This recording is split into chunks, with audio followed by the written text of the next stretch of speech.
There seems to be a lot of change going on in our world, in sports, politics, religion. Everything is changing. Is there a diabolical plan behind all this change? On this slice of fresh bread.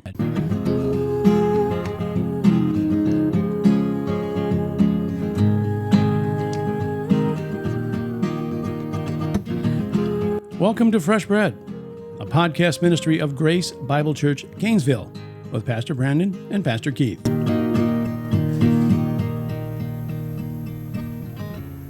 Well, thanks for clicking on Fresh Bread. Fresh Bread, we're bringing the truth of God's Word to a starving world. Fresh Bread Podcast 59, and today we're going to go off the loaf a little bit. We're going to try something different. Off the loaf. Off the loaf. We're going to do a free flow.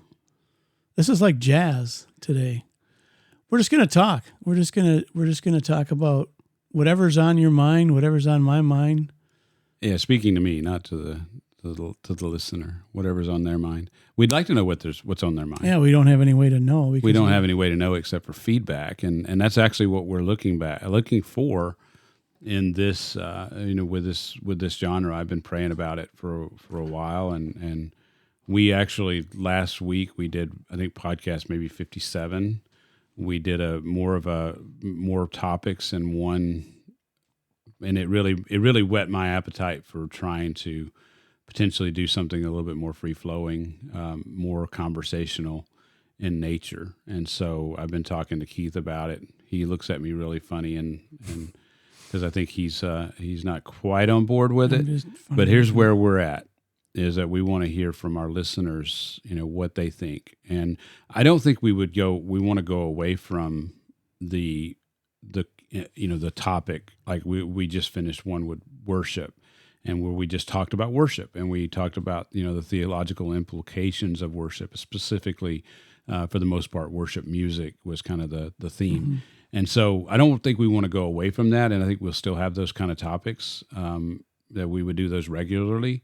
But we also want to do more free-flowing conversation, or at least that's my thoughts of doing that. So we'd like to have your feedback as a listener as to what you want to hear. And if you want us to cover a topic, we would love to do that. But also if you have things on your mind and heart that you would like to hear Keith and I and our conversation about it, whether it's sports or whether it's culture or whether it's, obviously we want to stay within a theological bent in those things. So it's more like if we did something on sports, it would be more, looking at it through a biblical worldview and lens. And so, maybe it's, I hate NBA basketball at this point. So why would I hate NBA basketball? And what's the theological background behind that type of thing? And so that's kind of what I'm thinking. And I'm hoping that Keith will love it too. Yeah. And there's not enough white people in the NBA. That's why you, right? No, I'm just kidding. White, yeah, that's a controversial topic. Back in the day. Yeah, no. Well, let me defend myself. That is not why I don't like it. That's not why I don't like NBA basketball. No, I know. Okay, I don't mean to sound like an old guy, but I am old, and but growing up, I would hear my dad or some older guys talking about, everything's changing. There's so much change. But as we look at our world, and you and I, we've lived a little longer than some people, but when the changes that we are seeing in our lifetime and the way that they're coming quicker and quicker, we were just talking about the NBA, but there's other things in sports that used to be the foundation. It was solid. Like you could depend on the Big Ten to be 10 teams. You could depend on the NBA to be this, or the Major League Baseball. There's rules, right? But everything's changing. Everything is about change, and it's changing so fast. And like you said, you always say it's going to come even faster and faster. All this change, right? Change. I don't like change. Nobody likes change. Not even in our pockets, we don't like change. We like the dollar bills, or we like our debit cards or whatever. But change is inevitable. But yet it can be so confusing, right? Yeah, I think that's part of why I in terms of the NBA situation, part of it is because there's no rules anymore. and there's no rules, so there's no such thing as walk, traveling. There's no such thing as carrying the basketball, coming underneath and palming the basketball. I mean, like they do it all the time. But I think bigger than that, they did away with the hand check, and offensively, and they did that. They did that because they wanted more offense. But what it's led to is these guys just don't. I mean, it's basically street ball. They're out there just jacking up the ball, from 3-point land, and there's just no creativity. There's no defense. I mean, it's a free for all. And I think you might ask yourself, well, what does that have to do? What does that even have to do with theologically? I mean, I think the society is. I just think the society is sliding to a point where there are no rules. You do what you want. You do what's right in your own eyes. And why would you limit somebody to some rule like traveling or palming the ball, carrying the ball, those sort of things? Why would you do that? And so, and then you get on the woke side of things, and boy, the NFL is just like, it's not even almost not watchable anymore to me. My boys still like it, but and I know you followed the Vikings, and but I think even you were this past year were like, yeah, this is not what I grew up with. Yeah. What I grew up with was a lot different than this. And so, yeah, I mean, but even, with the NFL, the woke side of things where, it's all racial, it's all, this concern about race and all that. And who you're offending and who you're not offending, that's come up in the NFL. I think also for me personally, the whole concern about concussions, and I know I probably would be stepping on some toes here, but there's all this big concern about concussions, and so you take away again defense and being able to hit, and that was a big part of football, for me. So yeah, I mean it's all changed in that sense, and so I really struggle with it overall. Why do you think that all the sports are changing the way things are done? I mean, I'm looking at baseball now. They have the pitch clock. The bases are bigger. You can only throw over to first base 2 times. They're trying to speed the game up so more people enjoy it. You were just talking about basketball. They're no longer – the worst thing you ever want to watch, seriously, is the NBA All-Star Game. It's unwatchable. Yes. It's just guys going down and dunking, and yes, maybe 5 minutes of that is fun, but after that you're like, wow. I haven't thought about that with baseball and football too. I mean, they're changing the kickoffs. They're doing that for quote unquote safety reasons, right? And they like in college football, they nowadays, when the guys go out of bounds, they keep the clock stays running, so it speeds up the game. So there is a big push in speeding up the game, and probably part of that has to do with attention spans. Like baseball, for somebody to go and watch a baseball game for 3 hours, 3.5 hours. I mean, and actually have the attention to stay with it for that long. I think the attention span of people is just so we want sound bites, we want quick, we want reels, Facebook reels, we want Instagram reels, we want what are they? I don't know what they call them on YouTube, but the quick little sound bites that we listen 20 seconds and we're done. Attention spans are gone. And it's interesting to me because, I mean, you go back to preaching and, people want really short sermons, and it's because they don't have attention spans. And we've always said, well, you'll watch a 3-hour movie. But what's interesting is that even in those realms, I mean, in sports, baseball, there's an intricacy about baseball that just the casual observer doesn't necessarily pick up on. Mm-hmm. And they're taking away some of that intricacy. Like even, the interplay between the umpire and, how the umpire calls a game, and, he's calling low strikes, or he's calling high strikes, or he loves that inside pitch, and, that sort of thing that's sort of going away with the technology that allows us to see, what an actual strike is. And that sort of stuff is really, I think taking away from the intricacy of the game. And I think a lot of it is because we don't, as people, we don't want to be challenged. Like actually, I mean, NASCAR racing is another one where, there's intricacy. And, people say, well, I don't want to watch somebody for 3 hours going fast and turning left, and not, they're just going in circles the whole time. Well, there's a whole interplay in that, with pit stops and fuel strategy and those sort of things. It's not necessarily exciting, unless you are into those kind of things, that are being kind of pulled out of the sport for the sake of a wider viewership, for the sake of television ratings. And that's what a lot of this is, ultimately what's a lot behind a lot of this is money, from advertising and television ratings, because ratings are going down because people aren't watching. They're not watching that because they don't want to watch the intricacies. It's funny because I haven't actually watched a live golf tournament. I've never watched one, but I saw a clip of one, and they have music playing in the background. Live is the new golf. You have the PGA Tour, and PGA Tour is all stuffy, and and everybody's kind of got the golf clap, and there's nothing going on that way. That's kind of old school. That's what's happening. The PGA Tour is kind of morphing a little bit because there's places like the Phoenix Open, who has, I think it's the 16th hole in the Phoenix Open, that it's like this big party, and the crowd is going crazy, and they're doing this thing.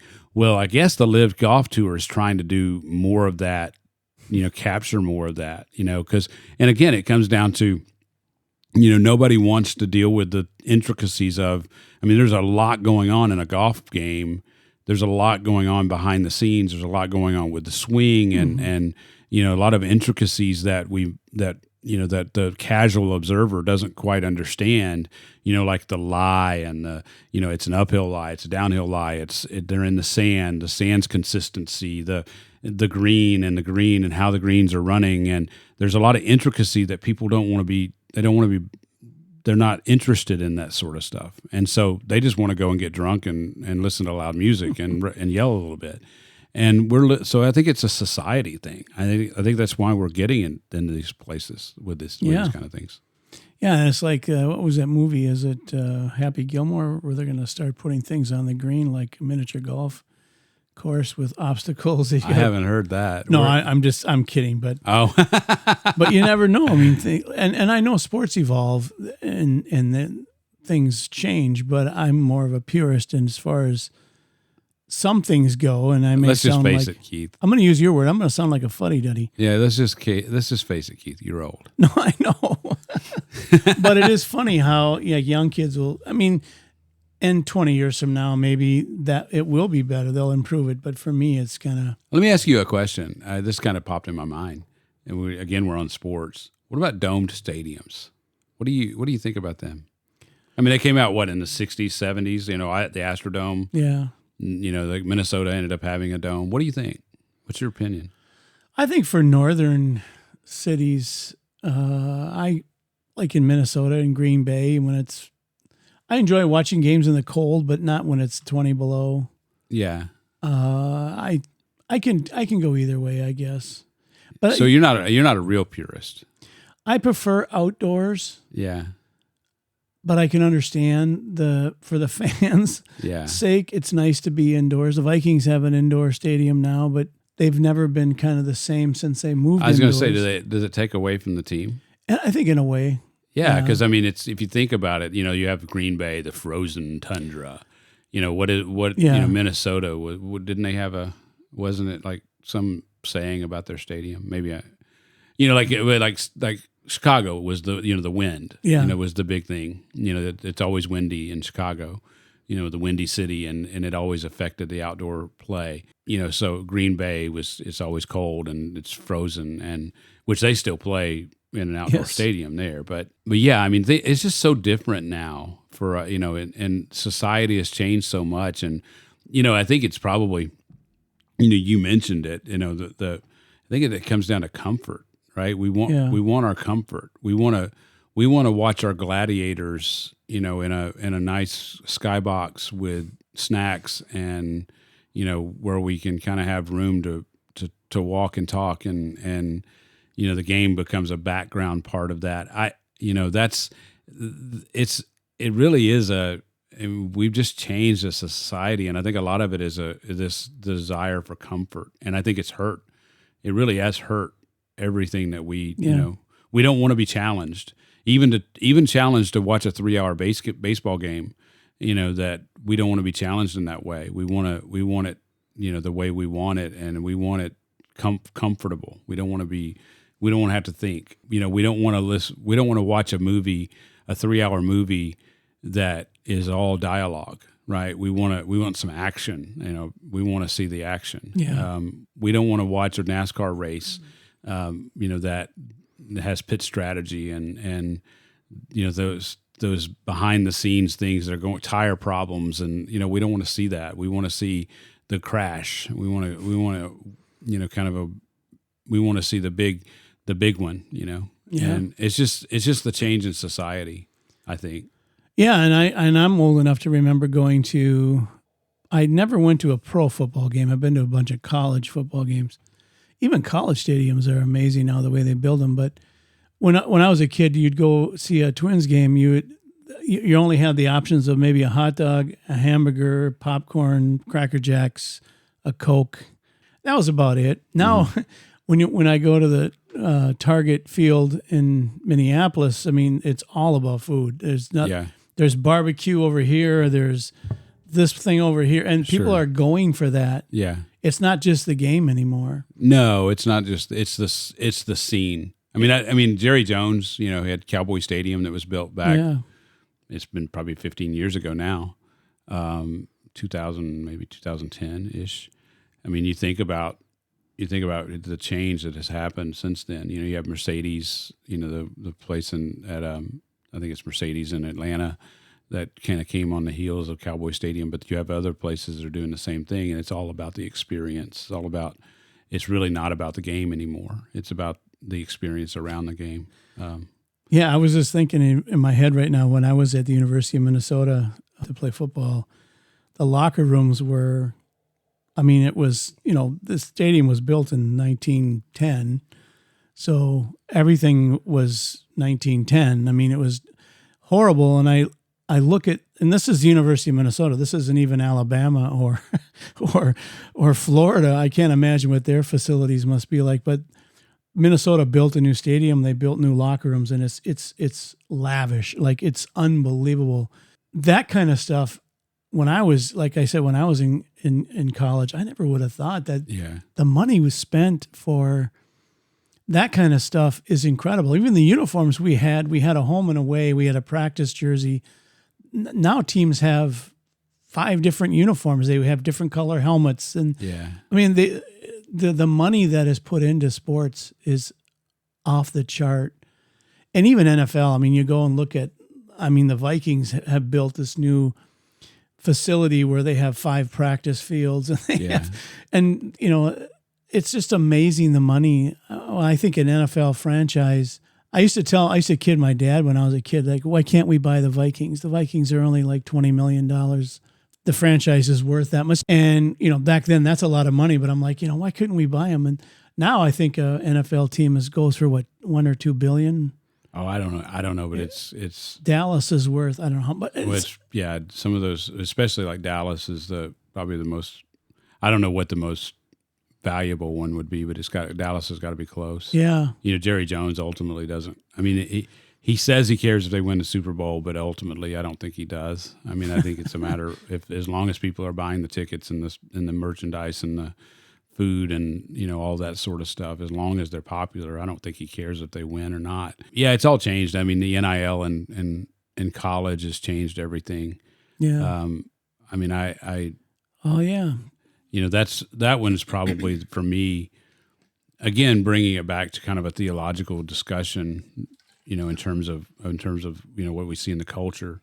And that's what, we're talking about sports right now, but I just so that everybody knows and listening, it's not, we're not going to turn this into a sports kind of conversation. Like overall, like fresh bread turning into sports. Yeah, but I don't mean to interrupt you, but I am, because that's the kind of guy I am. Yeah. You're right. This is because we've talked about this off air, where everything that we grew up with that has been the foundation has all changed. Yes. College sports are changing. Yes. Pro sports are changing. Politics are changing. Yes. Our Constitution is changing. Well, mean, the Constitution hasn't changed, but they're ignoring it in the they're Supreme Court. yes. They're ignoring the Supreme Court. Yes. Everything that when we grew up with, this is the bedrock of our Yes. civilization, has changed. Yes. Yeah. As a matter of fact, I think next episode maybe we're gonna have a discussion about an interview with Tucker Carlson and Joe Rogan, and there was a lot of they brought up a lot of topics that I think are good topics for us to have some discussion around. And that was really like Tucker Carlson talked a lot about the world that he grew up in and how it's changed, and now the things that he trusted. Matter of fact, Keith and I just listened to a clip with Tucker Carlson, and he talks about the things that he trusted. His mom and apple pie kind of idea, America, and it was the 4-wheel drive in America, which he didn't grow up in that. He grew up in California, but that's how I grew up. It was we had 4-wheel drives, we had stuff that we thought was just like the tradition. This is who we are. Fireworks on 4th of July, and we can trust in these things because that's how life is. It's our way of life, so to speak. Well, now it's all upside down, right? I mean, we're talking about sports, but that's just the tip of the iceberg of the things that are going on around us that that we're seeing, and things that we thought we could trust, like the Constitution. We thought we could trust the Supreme Court to make the right decision. Even if it's even in the most political situations, that we felt like we always believed that the Supreme Court was always going to make the right decision, and we can't trust that anymore. We can't trust that people are generally going to follow the Constitution and the Bill of Rights, and because we can't even trust that they even understand it. Like it's not even, I mean, it's so twisted at this point. And so yeah, I mean, getting back to the, sports and college sports and NIL, I think the hardest thing for me is to watch these young athletes who have no wisdom or very little wisdom, now getting, $1 million, $2 million, $3 million contracts, to play quarterback or to play, defensive back, and they have no clue, and they have all this money. And I mean, if you can't see that that's going to end in disaster, I mean, you think about it, the NFL, I mean, I think there's probably in any given year, each team has like 52 men on their roster, I think it is. And I think there's probably, let's say 30, I think there's 30 or 32 teams. Yeah. And so how many is that? If it's 52 times 30 is 500. So, I was told there'd be no math. Oh, but there's a very limited number of players that are in the NFL that are making money. Yeah. Right. I mean, and most of them, like the minimum salary actually is very low, and you're actually not making a lot of money in the NFL, and the NFL stands for not for long, and because most NFL players, the vast majority of them never make it to 4 years. If you make it to 4 years, you kind of made it. I mean, you've kind of hit that point where you've got a new contract, and you have your rookie contract, but then you make it to 3 to 4 years. Then you can, if you're a good player, you can renegotiate and end up making some better money. So you got guys like Tom Brady or Peyton Manning or the guys that have longevity that end up making good money in the NFL. But the vast majority, they're in for a season, 2 seasons, 3 seasons, and are gone. And the minimum salary is so small that they don't really make enough money to. I mean, there's just not. If you're going to the NFL to make money, if that's your dream, for the most part, it's a farce. Okay, but even still, there is money in the NFL, and those guys end up going to the NFL, and they end up spending a lot of money, and a lot of them end up ruining their lives because of what they're spending. So now we're going to move that back to college, and we're gonna pay those NFL type money to somebody in college for 1 or 2 or 3 years, and they have no ability. So we have more people making it because college is bigger, right? There's more college teams than there are pro teams, and we're going to have all these guys making all this money and almost no oversight. Yeah. I mean, it's a recipe for disaster, and it ultimately is ruining the sport. College football. Now, it's funny because Kentucky, John Calipari, was hired away from Kentucky and went to Arkansas, which I'm an Arkansas fan. A lot of people know that.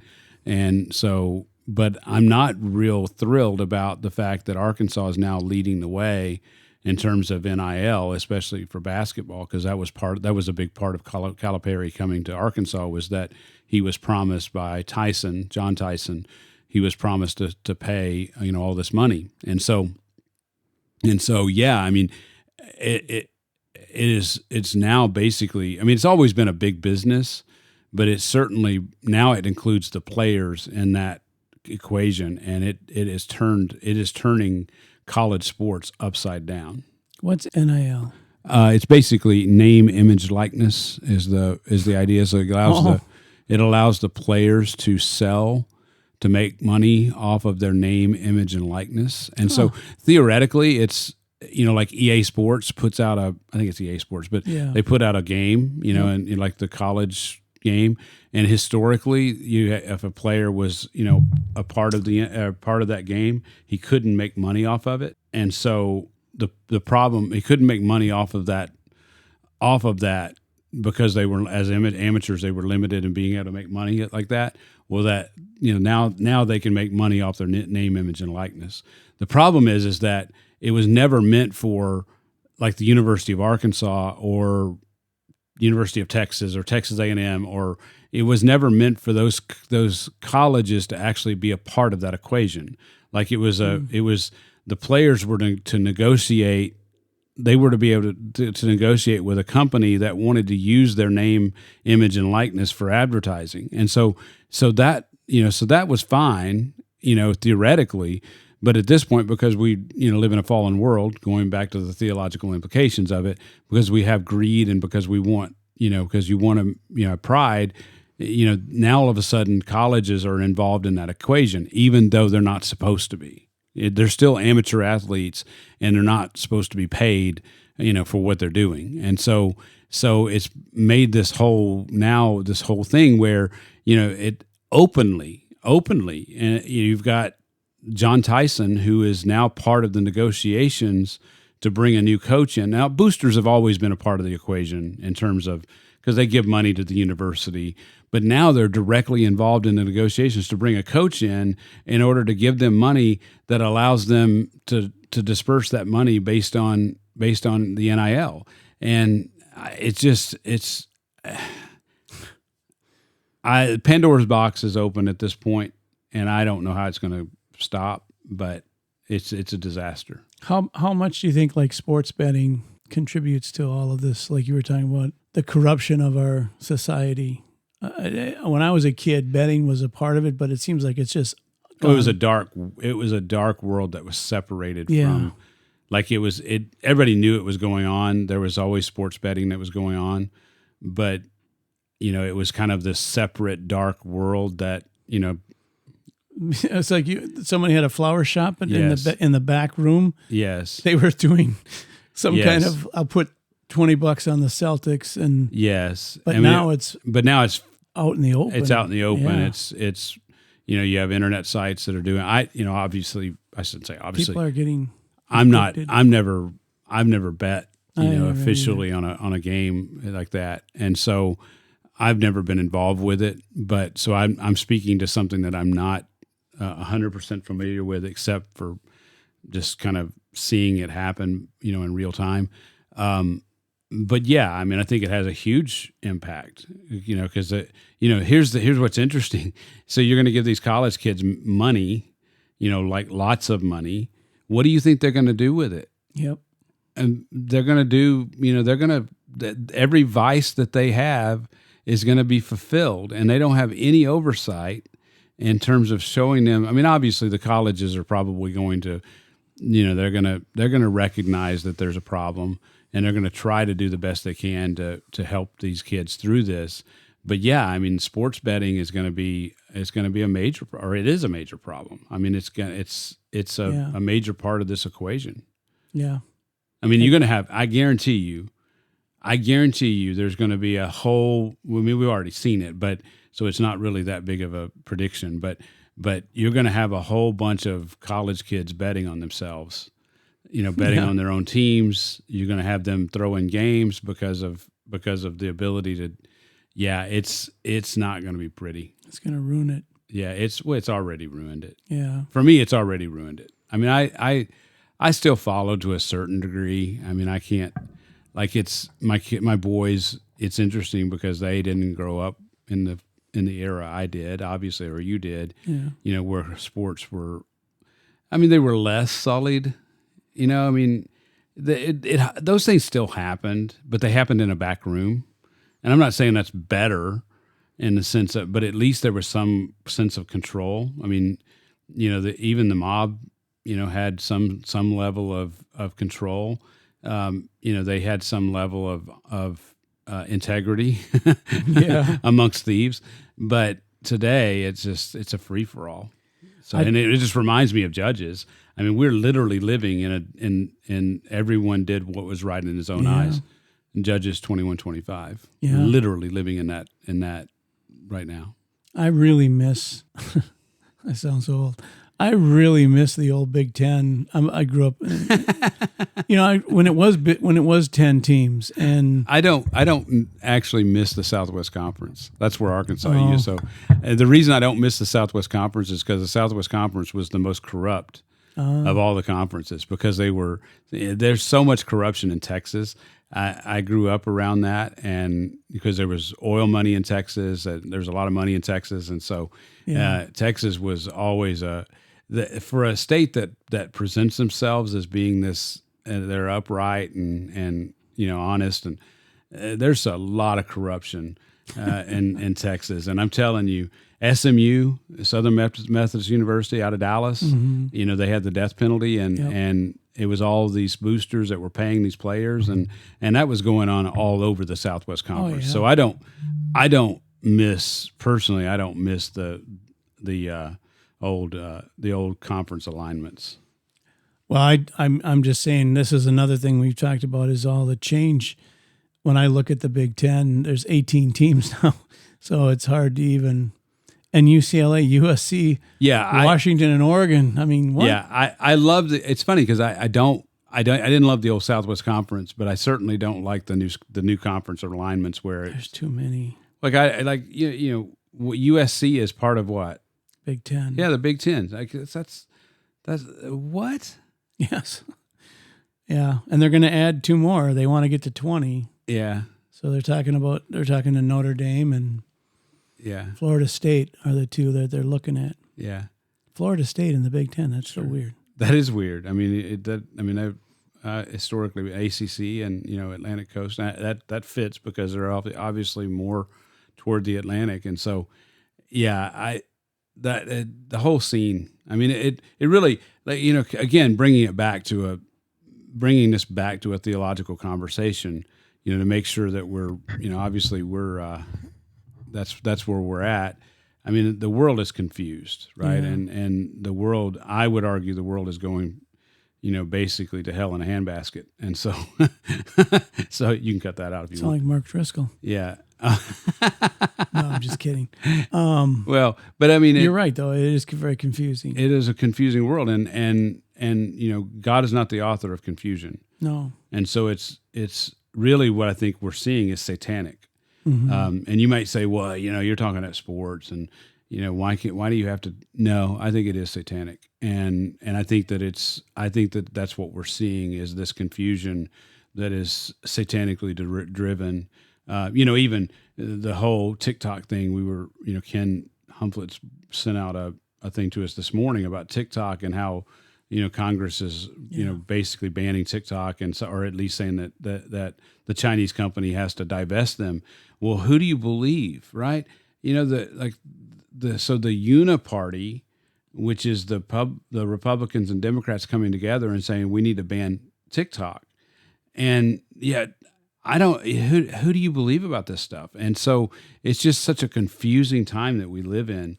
And, that's part of what's driving, whether it's this format or whether it's the format that, where we actually take a topic, like worship as a topic, I think going back and asking the audience to give us some feedback in terms of what you want to hear, we definitely want to continue treating specific theological topics.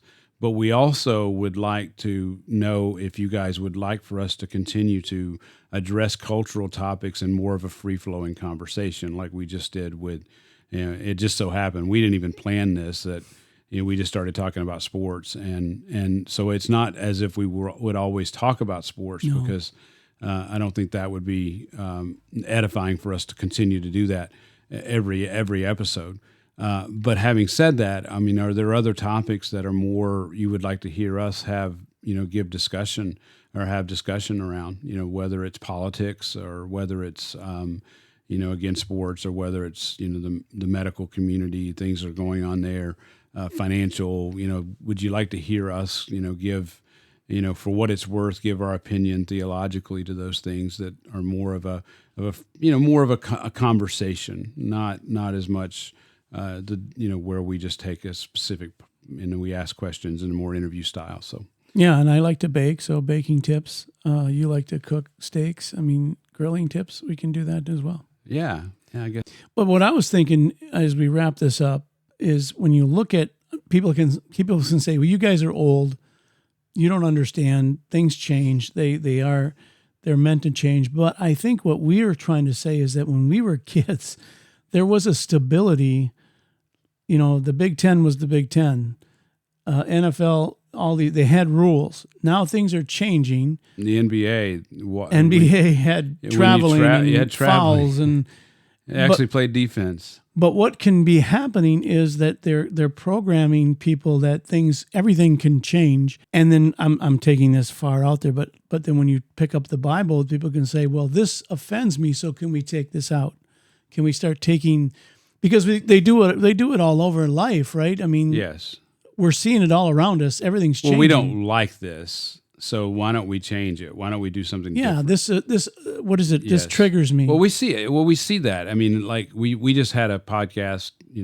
The last podcast was about worship, and we want a certain type of worship. We don't want the old fuddy-duddy, singing hymns and. We want a performance. We want to be entertained, so it ultimately ends up, you hear the cliche, entertaining the goats. And it goes right along with that. That's exactly what we're seeing that is playing out, whether it's the sports industry, whether it's the movie industry, whether, television industry, it's all being played out, and everything is changing, and it's changing at such a speed that there's a lack of stability. Like there's no stability anymore, or very little stability. And so as Christians, how do we deal with that? And we're affected. Ultimately we need to find our stability and hope in the Lord. Ultimately we need to find our hope, not in sports, not in those things. I think that's probably been the biggest positive of everything that we've talked about is that I'm actually kind of withdrawing to the point where I realize that, I used to be drawn more by the world. Like I used to see these things and like sports, and I wanted to play golf, and I love car racing, and I enjoyed watching football and wanted to coach football, that sort of thing. Those things don't have nearly as much draw to me anymore. Like my heart is not drawn that way anymore because I see how empty it is. And so that, from that point of view, it's actually been helpful for me personally, because I'm more, it's easier for me to see the emptiness and bankruptcy of the world today. Now that may be because I am getting older and I am, being more mature. And I know that a lot of guys that are listening to us are going to be in their 20s and 30s, and they're going to be saying, Keith and Brandon, y'all just don't get it. And, you're trying to make the world, you're trying to make it something that it's not. But I don't think so. And I do remember my dad. I remember my dad, back in the day, I can't stand that stuff at NBA because they all travel, and even back when I was young, he was already saying that, and now like if he were still alive, he'd be really not wanting to watch it because of that. So the purity of the game, has changed in the NBA. It's become more of a like you said, street ball. Yeah. Well, but I think it's cultural. I think it's a cultural issue. Yeah. So I think there's more theological, like where we're going as a culture. I think we can see that in these things. And we agree that there is an evolution, using that word, in sports where we have, at least I've seen it, where the ABA, the NBA merge and they take the 3-point shot and all that stuff, which is enhanced. It made the game fun. NFL and the World Football League. I mean, what was that Vince McMahon had? Yes. They've taken some things from that even and incorporated it. And even the NHL has changed some things. Baseball is changing. And I'm not saying it's all bad, but it's just, I think what I'm trying to say is that our society is changing. It's changing, and there's like you always say, there's a method to the madness behind the scenes. Why these things are changing. Yes. It's all about money and ratings, of course, but they're conditioning us for something down the road. That even when we look at politics, we have Biden who's canceling student loans. The Supreme Court comes out and says can't do it. He does it anyway. He keeps doing it. He's totally ignoring the Supreme Court. Or they say, you know what? There's 9 on the Supreme. Let's make it 13. Let's make it 14.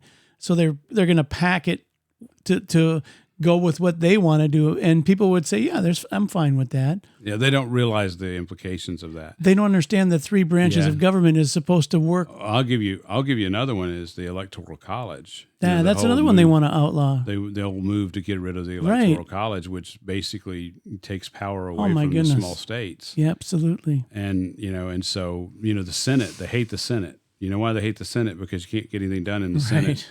Because you have, the way it's set up. But it was set up that way for a reason. There's a reason why we have a Senate. There's a reason why we have the House of Representatives. And there's a reason why we have a Constitution. There's a reason why we have a president and his power is balanced by the other 2 branches of government. There's a reason why these things are set up the way they are.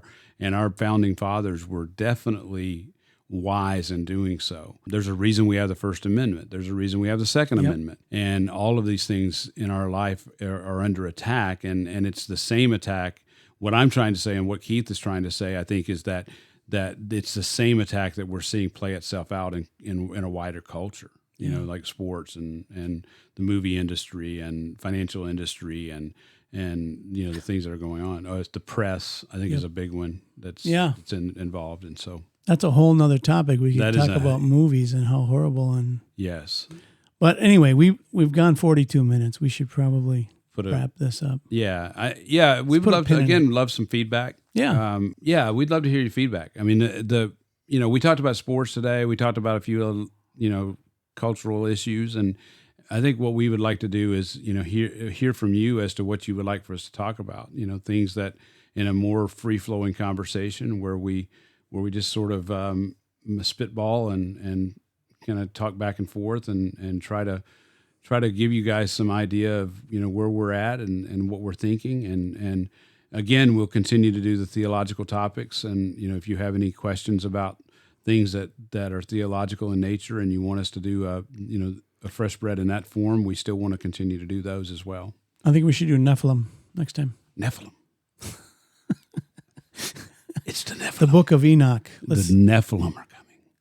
Yeah, I mean, it's interesting. That actually would be a good topic, like the extra biblical books like Enoch and the Book of Enoch and others.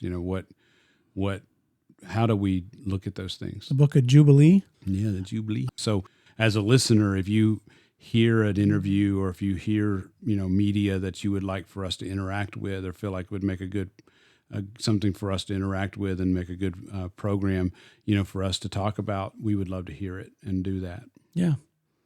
Yeah. Did you really grow up loving NASCAR? Actually, I didn't grow up loving NASCAR. I moved to Florida and got married.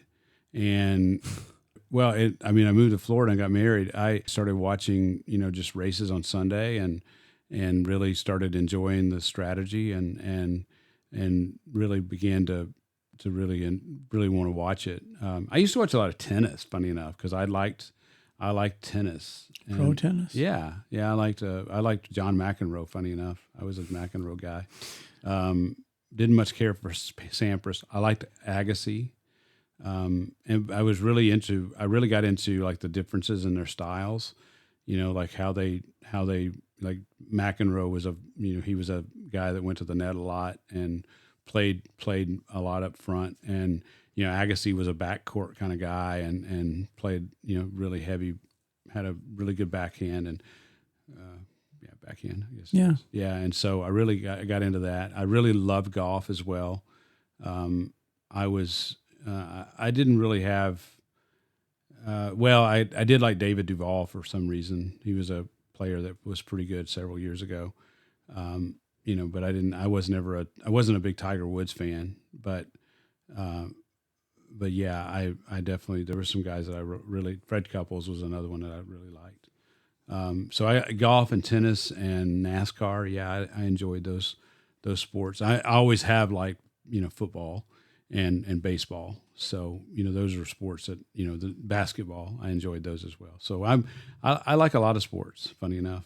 Yeah. I enjoy them. You're a sports nut. Not anymore. I know. I'm with you. I've fallen away. I can't remember the last tennis match I've watched. I don't watch NASCAR hardly at all anymore. I see kind of replays every once in a while. It's more like pro wrestling at this point in my mind. It seems to be staged and, they're trying to, I just don't like it. Football, we talked extended conversation about that and where that's at. Basketball, NBA. NBA is probably on the top of the heap of the ones I don't like anymore. But I like golf. I do still like golf, but I can see where the Live Tour is going to have a lot of influence with that. I'll have to watch that. Yeah. They have music and stuff playing. Yeah. And guys shouting, "You the man." You the man. It's in the hole. Yeah, that's coming heckling, I think, on the green or something maybe. Yeah. All right. I could listen to you all day. And I thought for a while there I was going to have to.